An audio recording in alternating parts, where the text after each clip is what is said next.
Oke, masih dengan Profesor Kardus. Tak berjasa, tapi jenius. Tahukah Anda?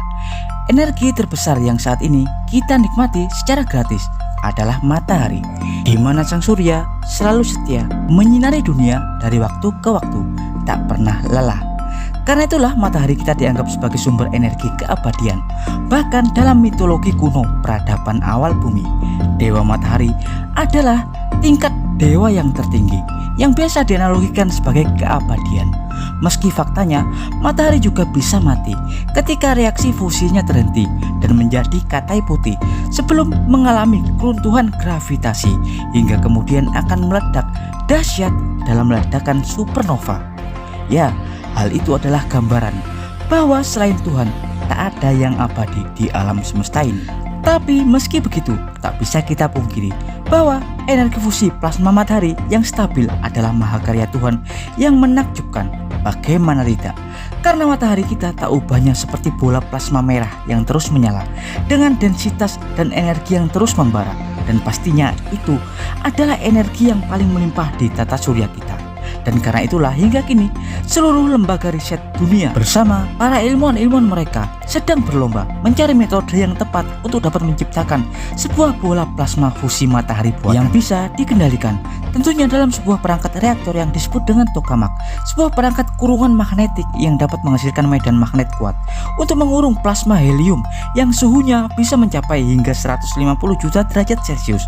Dengan suhu sebesar itu, hanya medan magnetlah yang bisa bersentuhan langsung dengan plasma panas sebesar itu, karena tak akan ada logam atau material apapun yang bisa tahan dengan panas sebesar itu.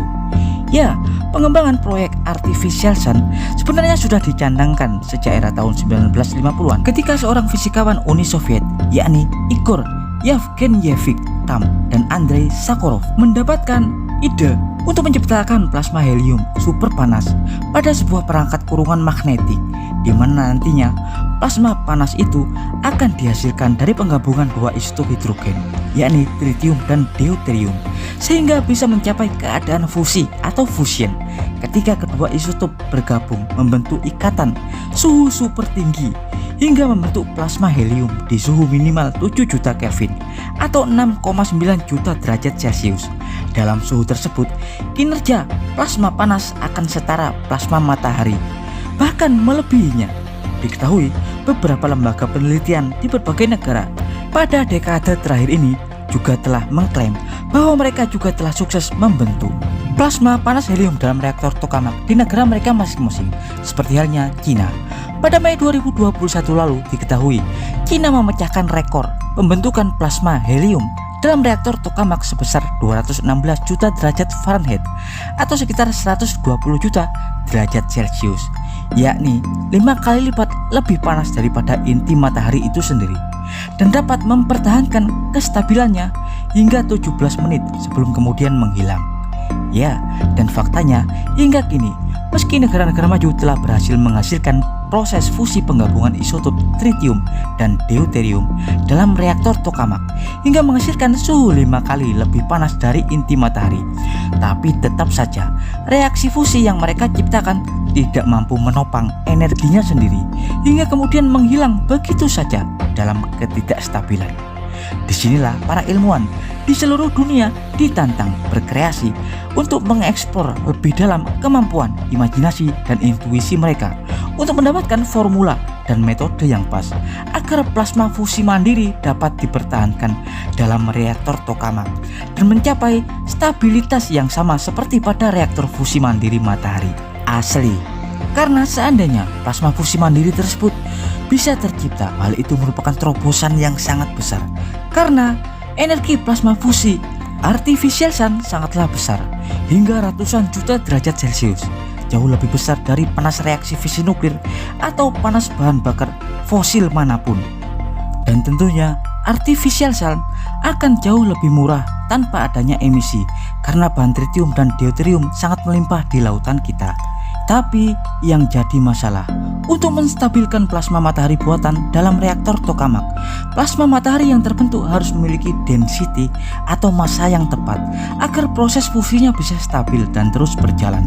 Sebagai contoh, struktur matahari kita sebenarnya terdiri dari plasma helium yang berbentuk gas padat dengan massa yang super besar, kira-kira sebesar 333.000 kali lebih besar daripada massa planet bumi. Densitas atau kerapatan massa helium super besar itulah yang membuat energi fusi matahari seakan-akan kekal dan tak ada habisnya.